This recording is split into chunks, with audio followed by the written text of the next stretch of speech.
Olá, gente, bom dia. Vocês podem ver aqui em cima tem uma planta, uma planta espinhosa que na pontinha dela tem uma florzinha bonitinha, amarelinha, não sei se você consegue ver aqui direito, né? E eu, por incrível que pareça, fiquei com vontade de fazer esse vídeo por causa dessa planta, porque essa planta me foi presenteada por um aluno meu ontem, né, na escola, um aluno do 4º ano, né, um aluno de 8 anos de idade, no máximo 9, né, e ele chegou assim com o maior carinho, com um vasinho, né, com areiazinha, dentro de um saquinho assim, todo protegidinho, e falou: professor, toma pra você, né, ainda me explicou que ela era uma planta que não podia com muita água, era pouquinha água todo dia. E aí depois eu descobri que, com a coordenadora lá da minha escola, que essa planta se chama Eu e Tu, ou Tu e Eu, agora eu esqueci, um negócio desse. Mas por que eu resolvi fazer esse vídeo? Por causa dessa plantinha, né? Porque, assim, dia após dia, né, a gente que está na educação básica, eu e tantos outros professores poderiam confirmar isso, né, a gente vem recebendo expressões, manifestações de afetividade por parte dos nossos alunos, né? E diante disso, eu fico pensando assim sobre a amizade que a gente acaba construindo, né, com esses alunos e alunas, né? A gente acaba construindo relações de afetividade, de amizade, de preocupação, né? A gente vai para a escola, volta para casa no final de semana, sonha às vezes com os alunos, sonha com a situação deles, com a realidade de muitos deles, sonha com as dificuldades de aprendizagem e com as questões socioeconômicas e culturais da vida de muitos desses alunos. E a gente termina por se envolver, né, com esses alunos. Não fica uma coisa fria, distante, mecânica, utilitária, instrumental meramente, né? A gente termina por se envolver porque não tem como não se envolver, né? E aí eu fico pensando nessa proposta do Escola Sem Partido, né, que é largamente incentivada pelo presidente da nação, Jair Bolsonaro, né? E aí você vê vários projetos pelo Brasil para tentar viabilizar esse projeto Escola Sem Partido. E eu, durante a minha pesquisa de mestrado, eu fiz um momento da dissertação, foi a partir de uma pesquisa que eu fui fazendo sobre Escola Sem Partido, então acabei tendo que ler vários artigos sobre, mergulhei em alguns o texto do próprio Escola Sem Partido, do projeto, do próprio Miguel Najib, que foi o seu autor. E é engraçado que assim, o projeto Escola Sem Partido, né, ele tem como base o Código de Defesa do Consumidor. Isso escrito pelo próprio Miguel Najib, que é o autor do projeto, o promotor lá de São Paulo, né? E aí a gente já percebe logo de início que a proposta do Escola Sem Partido, ela é uma proposta que vê o processo educacional como um processo meramente instrumental, como se fosse possível fazer do processo educacional apenas um momento de instrução.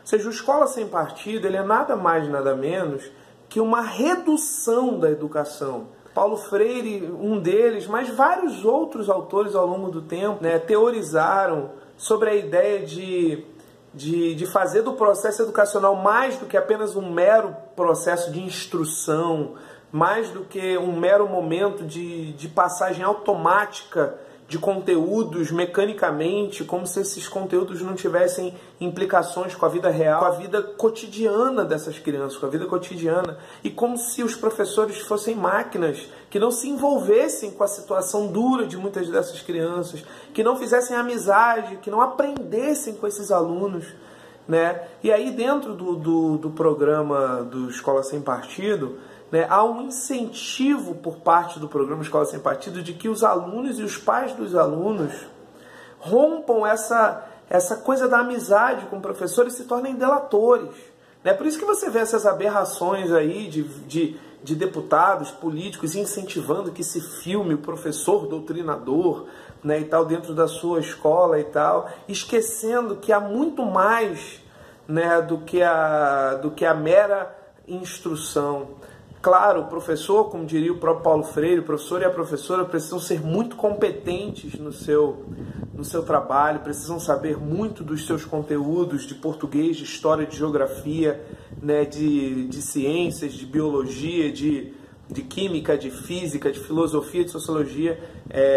Esses autores, né, eles incentivam que a gente saiba muito, e nós, enquanto professores comprometidos eticamente com o nosso trabalho e com o nosso aluno, precisamos sim cada dia nos aprofundar mais nos conteúdos, mas a gente não pode esquecer que o processo educacional é feito de gente e que no processo educacional existem categorias como amor, afetividade, amizade. Poxa, o fato de um aluno me entregar uma plantinha, né, com todo carinho, com todo cuidado, toda embaladinha, né, toda bonitinha, e ele pegou na casa dele, né, ou seja, ele teve o trabalho de ir lá no quintal da casa, de tirar uma mudinha, talvez deve ter contado com a ajuda da mãe, do pai, e me entregou. E eu estou aqui, fiz questão de colocar essa plantinha aqui, né, não sei se a minha esposa vai deixar que ela continue por aqui, né, mas eu fiz questão de botar ela aqui para ela ficar fazendo parte desse vídeo, para poder a gente entender que o processo educacional, ele é mais do que apenas um processo instrucional. O processo educacional é algo que parte do humano, é algo que deveria humanizar, que deveria ser o encontro de pessoas para aprender junto, como diria Paulo Freire, o encontro de pessoas para girarem em torno do objeto do conteúdo. Então nem professor sabe de tudo, nem aluno sabe de tudo, né? O professor, obviamente, sobre aquele conteúdo que está sendo trabalhado tem um conhecimento prévio maior, mais amplo, mas mesmo esse conhecimento mais amplo que o professor possa ter, não é um conhecimento pronto e acabado, e às vezes uma dúvida de um aluno, uma perspectiva de um aluno faz com que o professor tenha um olhar diferenciado para aquele mesmo objeto que ele já conhece há tantos anos, né, para aquele mesmo conteúdo. Então é preciso que a gente entenda que o processo educacional, ele é muito mais do que apenas uma coisa mecânica, onde alunos e professores se degladiam, né? O Paulo Freire, na Pedagogia do Oprimido, ele dizia que uma das primeiras coisas que a gente precisa superar dentro da escola é essa distância, essa contradição entre professor e aluno, e ele chega até a cunhar duas novas palavras, né, compostas. Ele chama de o educador de educador educando, e o educando, que é o aluno, de educando educador. Porque, de fato, o processo educacional, o processo do conhecimento, ele é algo contínuo, ele é algo inacabado, é algo que a gente precisa se voltar para aprender, para crescer, para conhecer. E dentro desse processo todo existe a amizade, que torna o processo educacional mais gostoso, mais favorável, né? Então, assim, tive tantas expressões, por exemplo, dos alunos se organizarem para fazer uma festinha de aniversário surpresa para mim, festinha que eu já até sabia que ia acontecer, né, porque eles não se contêm e tal, né, e eu vejo essa afetividade também nos meus alunos do ensino superior, né, então, assim, a gente vai percebendo isso, né, tipo assim, poxa, o professor vai voltar para dar aula para a gente numa nova turma, numa nova disciplina, que legal, e a alegria, né, ontem mesmo eu estava conversando com uma colega sobre isso, né, que também é uma professora super queridíssima de alunos da faculdade, no caso, do curso de pedagogia. O processo educacional é um processo de gente, é um processo cheio de vida, é um processo que exige de nós, educadores, tanto conhecimento técnico, científico e rigoroso do conteúdo, como exige de nós também a abertura.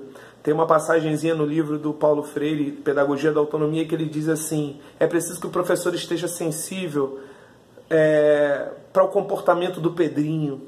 Há algo que precisa ser percebido no comportamento daquela criança triste, talvez em depressão, talvez passando por meio mundo de problemas em casa.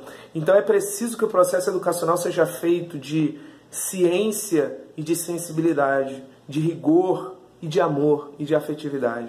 Então, essa plantinha aqui, eu fiquei realmente muito feliz. Talvez você fale assim, que besteira, né? Mas essa plantinha, eu já estou há 10 anos na educação, há mais de 10 anos na educação, né? E essas coisas que vêm acontecendo, né, ano após ano, na educação básica e na educação e ensino superior, elas ainda me sensibilizam, porque eu percebo atentados contra isso, né? Então, gente, não ao Escola Sem Partido, não a essa proposta de romper um processo de amizade que o professor e a professora podem estabelecer com os alunos e a escola. A escola também é lugar de amigos, a escola também é lugar de amizade. Professor e professora também podem ser amigos dos seus alunos. Um abração, gente. Até mais. Tchau, tchau.